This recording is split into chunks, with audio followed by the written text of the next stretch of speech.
Halo kawan Lamban. Nah, ini kedatangan tamu dari teman dari Medan, tapi beliau itu udah lama tinggal di Saudi, di Arab, di Makkah. Namanya Pak Mahmud. Beliau udah menetap di sana. Jadi kalau kita ke sana mau umroh, mau haji, boleh hubungi beliau. Beliau juga punya agen itu. Tapi sekarang kita bicara VX80. Jadi sebenarnya jarang ke Indonesia, tapi begitu ke Indonesia langsung beli VX80 standar kemarin, terus dibawa ke Lamban Girit. Mas, tolongin, aku habis beli mobil kok nggak enak ya, padahal mobilnya kelihatan mulus banget, tapi kok nggak enak. Ternyata setelah kita lihat suspensi masih standar, mesin kondisinya oke, tapi keausan bos pom sama karet-karet kaki pada rusak, sama matic kan itu waktu pindah gigi jeduk. Ternyata bukan maticnya, ternyata adalah clearance di gardan belakang terlalu besar, dan ada payungnya side gear itu kemakan habis, jadi dia kocak gitu loh. Sama bearing gardan bearing asroda belakangnya kocak. Nah, balik lagi, ini adalah VX80 Matic VXR tahun 97 yang dibeli oleh teman baik saya Pak Mahmud. Waktu ke Indonesia latah beli mobil, nggak tahu nanti yang rumat siapa karena dia banyak di Makkah.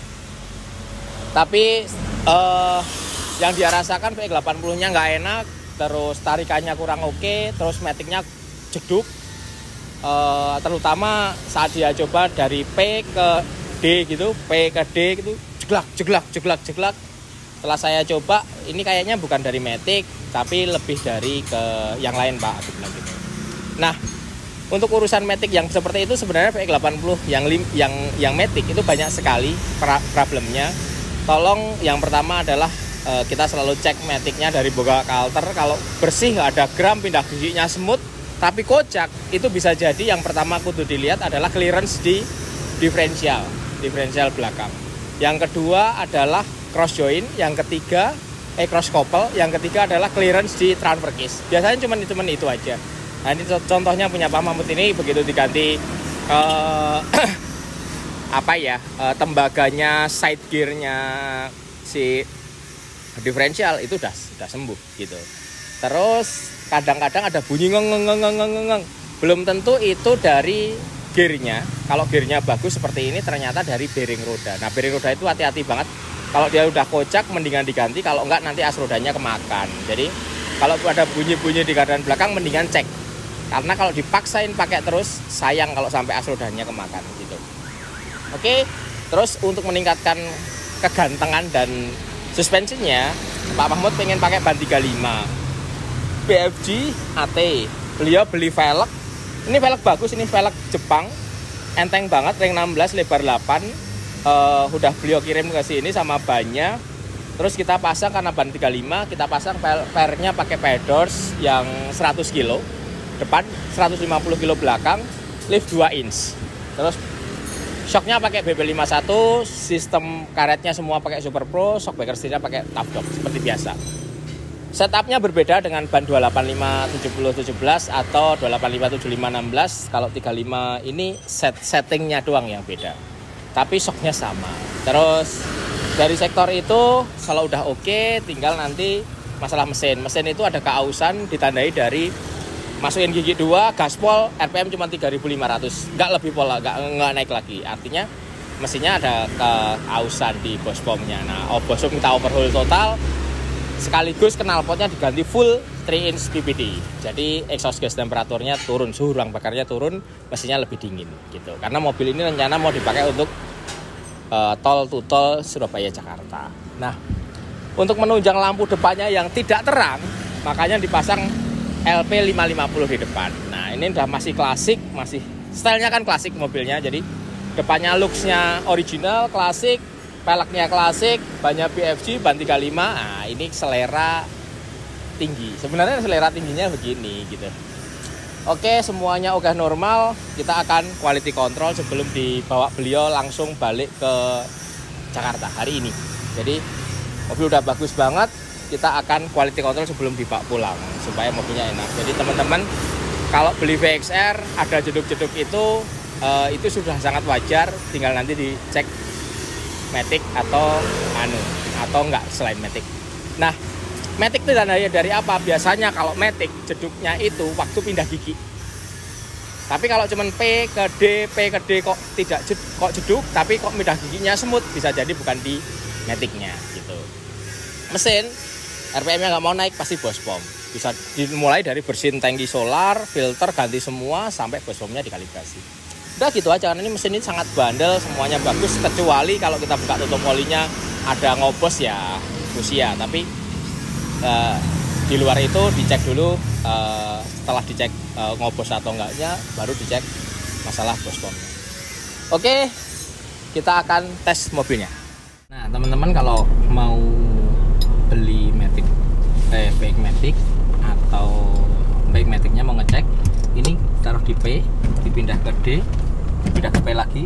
Kalau jeduk ada jeduk gitu, itu kemungkinan yang rusak adalah clearance diferensial gardan belakang atau karet arm yang nahan gardan belakang, atau transfer case, atau apa itu jenenge drive shaft.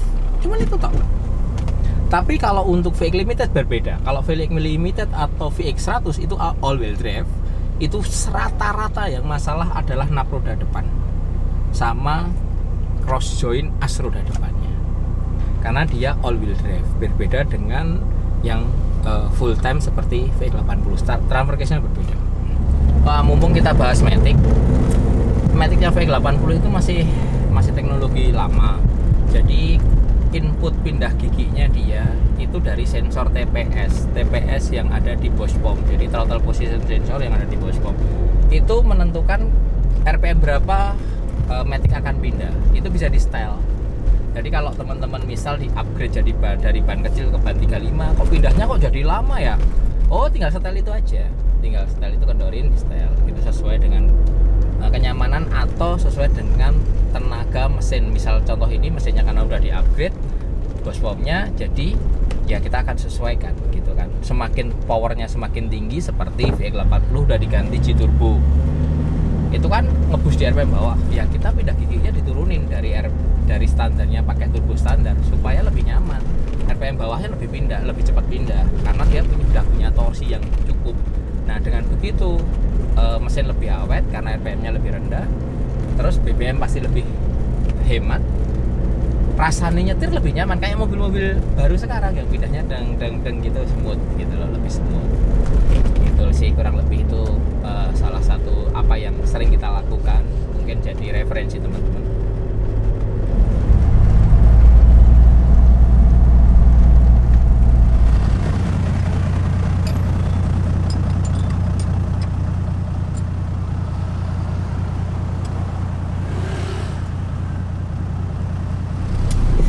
Banyak pertanyaan dari teman-teman bahwa Mas, aku udah beli Omeo BB51 baik di laman kredit atau enggak, terus udah tak setting kok nggak enak-enak ya. Kadang-kadang yang pertama gini, nyetingnya itu sedikit demi sedikit. Fokus kalau depan ya depan dulu, belakang dulu. Terus pastikan juga sebelum kita nyeting shock, tekanan ban itu harus di setup bener dulu. Misal 28, 27, 29 gitu kan, harus sesuai dengan mobilnya, dengan tipe bannya. Setelah itu pernya dipastiin sesuai dengan kondisi mobil, loadnya, baru nyeting shocknya pelan-pelan. Kalau ada waktu telepon saya, nggak apa-apa, silahkan.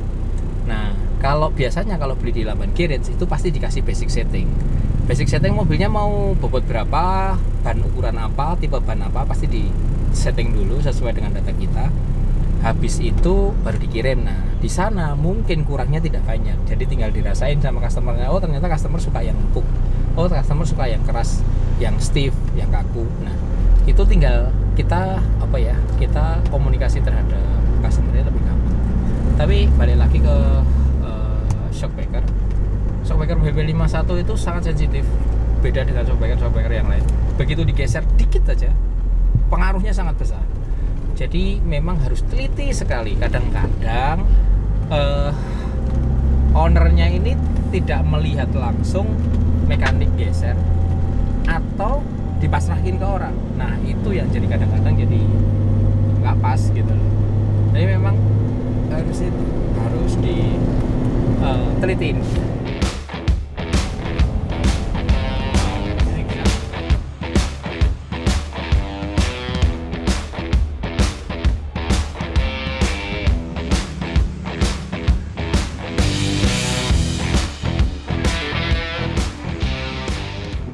Halo kan Lamban. Nah, kalau kita bicara VX80, ada satu tipe yang limited atau yang rare, namanya VX Limited atau serinya HDJ 81, bukan 80. Ini contohnya. Ini punyanya komandan. Nah, dibawa ke Jogja untuk rekondisi sebenarnya sama upgrade suspensi supaya lebih nyaman. VX80 nggak pernah nyaman kalau standar, makanya kalau biar nyaman itu pasti di-upgrade suspensinya. Tetap pakai Ome BB51, pernya pakai Aibach. Kenapa Aibach? Karena ada bumper besi, ada tire hanger, terus ada winch gitu-gitu. Ya itulah yang kita lakukan. Karet-karet kita ganti semua. Oh ya, VX Limited ini juga sudah diganti disc brake pakai DBA. Remnya, piringan remnya, jadi upgrade stage 1 dari rem untuk VX80 itu disc brake DBA, kaliper brake pad DBA, sama selang rem sama rem, sama oli rem. Nah itu upgrade stage 1. Depan belakang VX Limited itu ditandai dari apa? Yang pertama adalah sunroof, yang kedua kacanya one piece, itu kan kaca one piece, kaca belakang. Gardan belakangnya full floater dan ada disc brake-nya. Kadang-kadang ada locker, ada enggak. Gitu. Nah, VX Limited juga ada yang 12 valve, ada yang 24 valve gitu. Yang bagus yang 24 valve, tapi 12 valve juga oke. Nah, ini balik lagi ke mobil VX ini mobil masih bagus banget, tinggal itu. Terus ada pembenahan sedikit seperti radiator kita ganti sekaligus koyorat karena radiator standarnya sudah tidak oke. Kalau kita balikin ke standar lagi sayang, sekaligus upgrade sekalian koyorat, oli semua kita ganti, brake pad, terus modifikasi kecil-kecil supaya mobil ini rapi.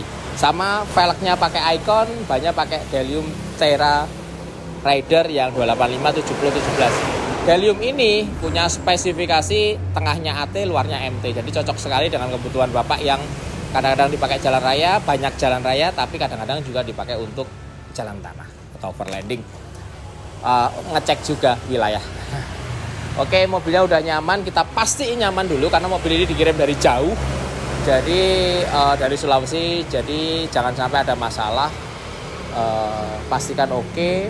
Kalau sudah oke, komandan boleh ambil gitu. Jadi VX Limited itu sangat jarang di Indonesia, dan kalau sesama Land Cruiser, jajaran nih kastanya berbeda.